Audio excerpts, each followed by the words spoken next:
Согласно законските прописи, учениците кои во јуни не го полагаа екстерното тестирање од оправдани причини, тоа можат да го направат во месец август.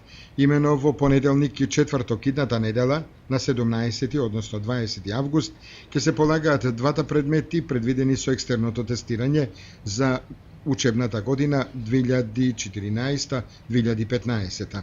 Во Основното училиште Никола Карев денеска пристигнаа списоците за полагање на екстерното тестирање во понеделник.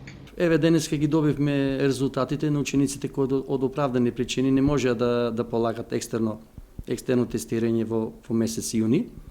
И ги добивме списковите, ги добивме наставните предмети и првата сесија за учениците кои ќе полагат од нашето училиште, претпоставаме дека и во другите училишта на општина Кочани и поширок од општина Кочани.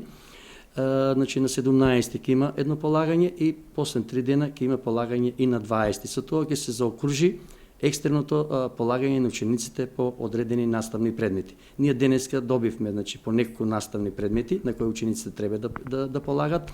Значи одредивме ученицата, на улазната врата беше истакнат списокот за сите ученици, беа благовремено известени од одделенските раководители.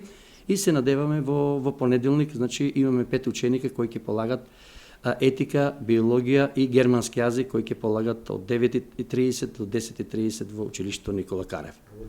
А во четврток имаме 2 ученика кои накнадно, значи во понеделник ќе ги добиеме наставните предмети по кои учениците ќе полагат тие 2 ученика, исто благовремено ќе биде истакнато на огласната табла, на улозот на влезот, училницата и нормално комуникацијата одделенскиот раководител заедно со родителите преку телефон или преку порака.